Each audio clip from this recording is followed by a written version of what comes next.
eu gostaria de introduzir essa reflexão com essa tão bonita, profunda primeira leitura do livro de Jó.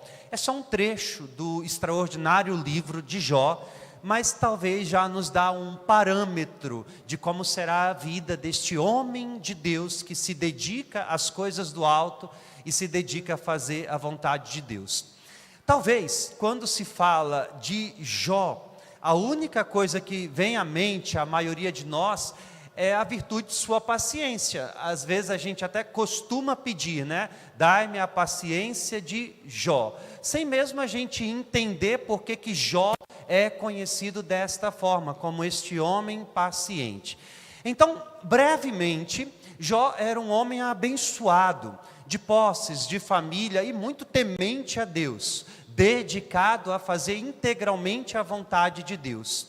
Um dia, vendo a sua fidelidade para com Deus, o demônio pede como licença para tentá-lo, prová-lo como a água é provada no fogo.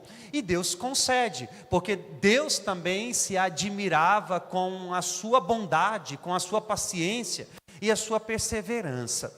E aos poucos, Jó começa a perder tudo. Começa com as coisas materiais, mas ainda assim se mantém muito firme, grato a Deus, inclusive pelas percas que ele está vivendo.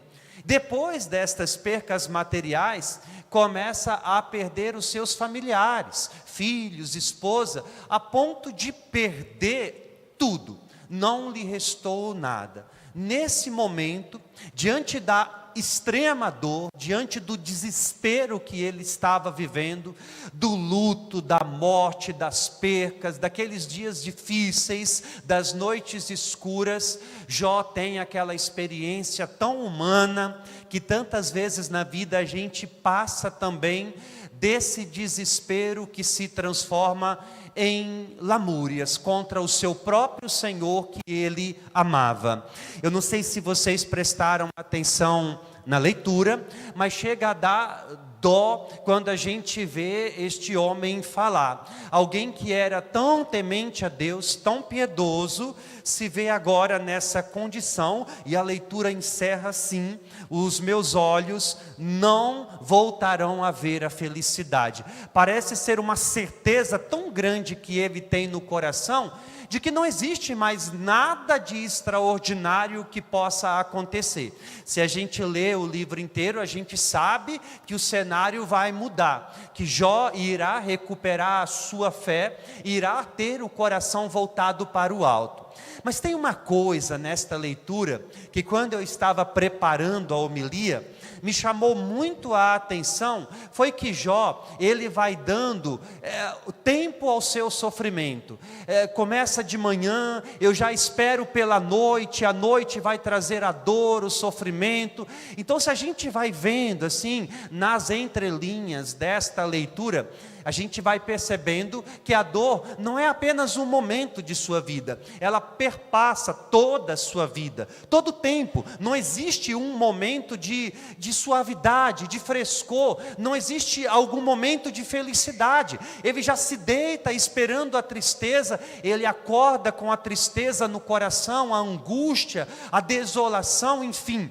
É alguém que está tomado por esta dor, a todo momento, todo tempo, todo instante de sua vida, ele já não consegue sentir a presença de Deus. Aliás, é condição daqueles que amam a Deus, né? Em determinados momentos, a gente sempre vai fazer aquela experiência da ausência de Deus na nossa vida. E diante desta ausência de Deus, muitas vezes a gente tende ao desespero, a abandonar aquilo que a gente crê, aquilo que a gente acredita, a sair da presença do Senhor, porque a gente deixa também de acreditar. As pessoas que são tomadas pelo desespero, elas sempre se veem neste ponto de não esperar mais absolutamente nada, de não esperar um dia novo que irá nascer, de não esperar mais por algo de extraordinário que possa acontecer.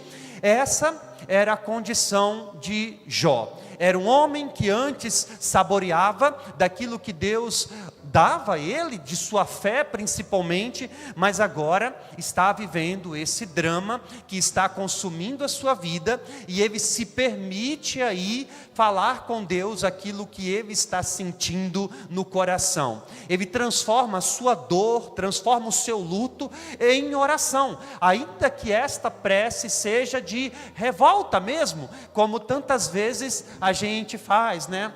Por quê? Por que que isso está acontecendo comigo? Por que que essas coisas estão acontecendo?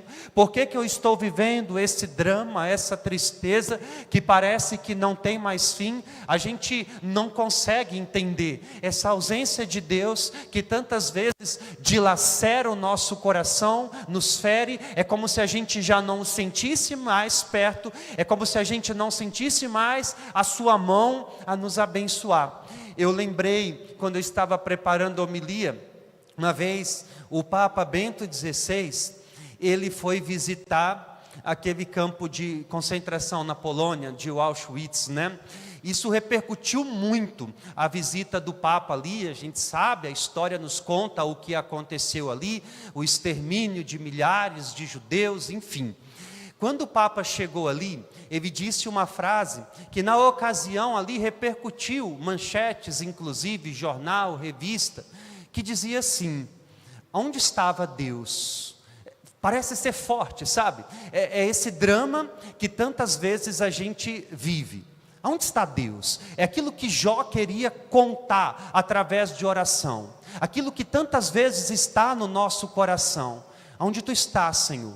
Porque parece que a dor tem me acompanhado, porque parece que eu estou vivendo esse martírio, esse sofrimento que não tem mais fim. Aonde está a sua mão? Aonde está a sua bondade? Por que que eu não consigo mais sentir a sua presença? Em contrapartida a esse texto de Jó, a gente meditou o texto do Evangelho de Marcos, aonde Jesus cura a sogra de Pedro na cidade de Cafarnaum. Se de um lado existe essa presença da dor, do sofrimento, em todas as fases da vida de Jó, agora o Evangelho também através de um dia inteiro de missão de Jesus, aonde ele prega, aonde ele cura, aonde ele expulsa os demônios, Marcos faz questão de destacar, era depois da tarde, depois do pôr do sol, madrugada. O que isso quer nos contar? Se a dor existe na nossa vida, se o sofrimento existe na nossa vida, uma certeza também que deve nortear o nosso coração, é que em todos os momentos Deus se faz presente, ainda que a gente tantas vezes não consiga senti-lo, ainda que a sua presença é tão discreta, a ponto de a gente não conseguir enxergar, em nenhum momento Deus nos abandona, Ele está conosco, Ele caminha conosco, e a sua presença não é que vai tirar a nossa dor. Às vezes a gente vem para a igreja com propósitos errados, a gente faz os nossos compromissos com Deus com propósitos errados. Às vezes a gente fala, olha, eu vou fazer uma novena, esperando receber de Deus uma graça. Parece que a condição para eu fazer uma novena é receber de Deus uma graça. Às vezes eu consagro o meu dízimo, né? Pensando que Deus vai me dar o dobro, o triplo. Bobagem se eu penso dessa forma. Eu venho para a igreja esperando que eu não vou ter momentos de dor, de sofrimento. Pelo contrário, o próprio Evangelho nos lembra que aquele que quer ser meu discípulo, aquele que quer vir atrás de mim, deve renunciar a si mesmo, tomar a sua cruz e seguir-me. Jesus nunca prometeu aos seus discípulos, nunca prometeu a cada um de nós que a jornada seria fácil, que não seria marcada pelos nossos dramas, pelas nossas dores. Ele prometeu permanecer conosco.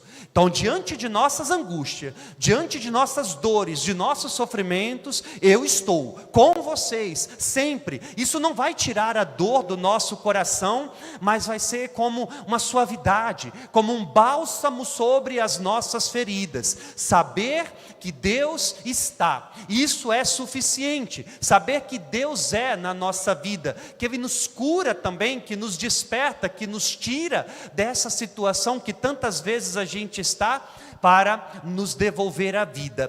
Porque chega um momento que a gente vai entendendo que o sol volta a nascer, começa a brilhar de novo.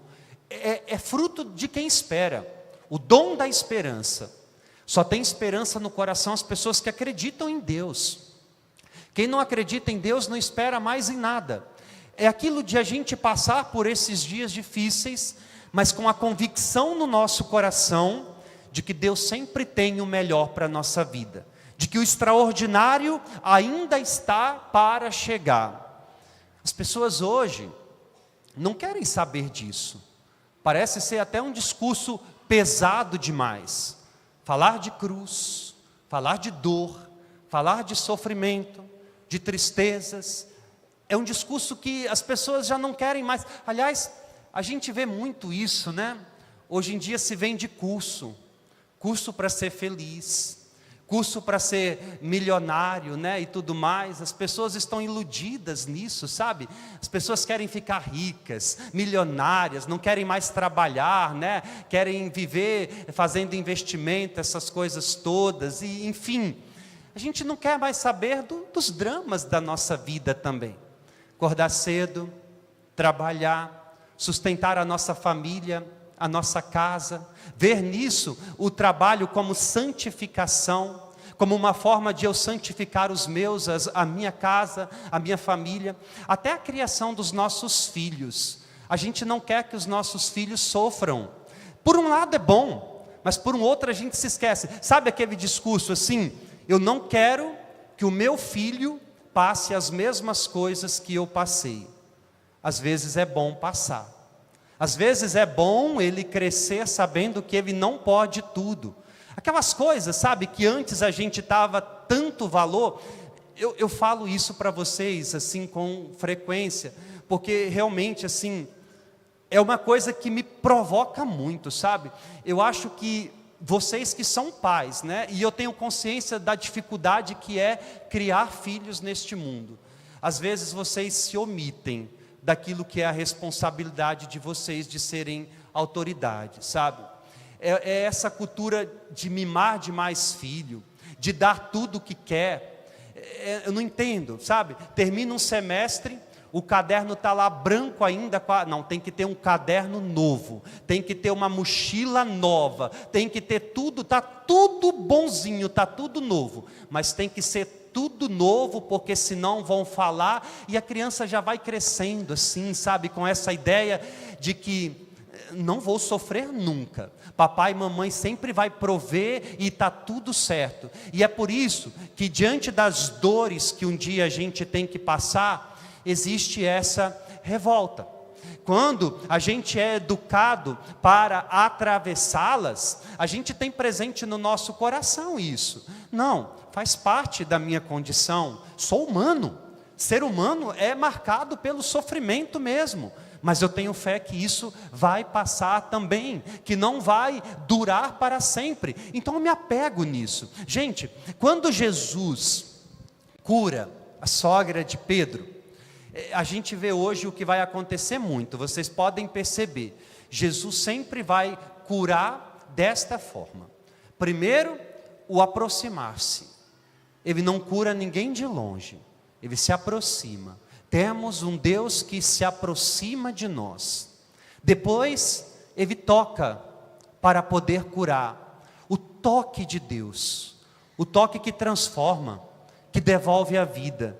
Eu não sei se vocês perceberam que quando Jesus toca aquela mulher, a primeira atitude que ela tem é de se colocar de pé e servi-los. É isso que acontece com as pessoas que se encontram com Deus, se colocam a serviço. A sua vida já não será a mais importante, ela não vai viver de agora em diante para si, ela vai viver para o outro, ela vai transformar a vida num serviço, na doação, na entrega, no sacrifício, na renúncia inclusive. Ela vai transformar a sua vida numa dedicação ao outro, é um desprendimento de si. É o que acontece com aqueles que se encontram verdadeiramente com Cristo. A sua vida já não é mais prioridade. Ela não vive mais para si, é para o outro, é uma doação, é uma oferta. Você levanta todos os dias com esse propósito do serviço, de ter um olhar compassivo, de se aproximar das pessoas, de ir aos poucos permitindo que Deus transforme o nosso coração, de tal maneira que a gente vai se enchendo de fé, de esperança, e isso vai transformando a nossa vida, vai expulsando também a tristeza, a dor. Quantos exemplos, mesmo dentro da igreja, que a gente vê de pessoas, por exemplo, que superam um luto, se colocando ao serviço da comunidade, fazendo uma coisa na igreja. Quantas pessoas que se desprendem tantas vezes do seu egoísmo, se colocando a serviço, fazendo alguma coisa que seja útil de verdade, sabe, dando sentido à vida. A gente tem que ter um pavor da inutilidade. É uma pergunta que eu tenho que responder, né? O que eu estou fazendo para o mundo? Qual é o meu papel nesse mundo? O que eu tenho feito para mudar, para transformar este mundo de alguma forma? Porque se eu tenho esse olhar voltado somente para mim, se eu tenho esse olhar somente para dentro, e se esqueço que o Evangelho é para o outro. Jesus saiu da sinagoga, foi até a casa. É simbólico isso também, esse trajeto do sair, de ir até a casa. É isso que você tem que levar. Sai daqui, vai para a sua casa, cristianiza a tua casa, cristianiza a tua família, se coloca a serviço de tua casa, se coloca a serviço das pessoas que você foi encontrando pelo caminho. Isso vai aos poucos, dando sentido à nossa vida. Eu vou fazer umas perguntas para vocês, responda aí, para ti mesmo. A partir do momento que eu for falando, vai pensando a respeito dessas coisas, o tanto que a gente tem buscado Deus na nossa vida. O tanto que a gente tem enxergado Deus nas coisas pequenas, no ordinário da nossa vida. Não só nas coisas extraordinárias, né? Infelizmente, a fé, muitas vezes hoje, é pautada em coisas assim, extraordinárias, mas não se engane pela palavra. Hoje mesmo no Evangelho, a gente viu Jesus curar muitas pessoas, expulsar muitos demônios. Eu vou dizer uma coisa para vocês, gente. Eu nunca encontrei uma pessoa possuída pelo demônio. Graças a Deus, né? Nunca. Eu falo isso com muita naturalidade. Olha, o padre disse que o demônio não existe. Não, ele existe. Inclusive a igreja reconhece a possessão do diabo, em alguns casos. Mas sabe que hoje, se tem uma tendência que eu acho que é tão cruel, de forçar a pessoa a acreditar que ela está com demônio. E aí, um problema de saúde vira um circo, um espetáculo. Eu consigo, facilmente, quando alguém me procura, e eu percebo que ela está frágil emocionalmente, por conta de uma dor, induzir essa pessoa, se eu quisesse, a acreditar que ela está com demônio. Eu consigo até mesmo fazer com que ela tenha traços de uma possessão demoníaca. Eu consigo fazer essa pessoa começar a gritar, eu consigo fazer essa pessoa se debater no chão e tudo mais. Quando alguém me chama para tirar demônio, a primeira coisa que eu faço, já chego, está aquele circo ali, né? Então, as pessoas não entendem disso. Primeira coisa, eu queria que todo mundo saísse. Eu queria ficar sozinho aqui com essa pessoa. Pronto. Sabe, fiquei sozinho, já acalmou, já para de gritar. Às vezes se continua, eu chego lá e digo assim, não tem mais ninguém, tá? Então vou esperar você acalmar e a gente vai conversar. Às vezes eu vejo na internet assim, o pessoal fazendo um circo com isso, sabe? Forçando as pessoas. Não tenho paciência. A fé que eu acredito não é essa. E mesmo das curas. O povo, às vezes, se deixa iludir. Sabe? Se eu botar um aviso, hoje vai ter missa de cura. Lota a igreja. Passar um carro nos bairros, sessão de descarrego, cura, lota a igreja. Uma fé hipócrita, precisa de coisas extraordinárias para poder acreditar. Vou chegar para vocês e dizer, vou fazer milagres? Que é isso? O milagre é o dom da vida. Eu acordei hoje, milagre, que eu nem me dei conta, que eu não agradeci a Deus por este milagre. É o simples, é o pequeno, é onde Deus se manifesta de verdade, e às vezes a gente vive de forma tão pagã, que a gente não consegue identificar. Eu sigo alguns pastores assim, até para eu ficar assim, o negócio está feio mesmo, sabe? Padres também, tá bom? Tudo é dinheiro, sabe? Tudo é pedindo dinheiro, é uma troca, é horrível. São Paulo nos lembra disso, né? O evangelho é de graça.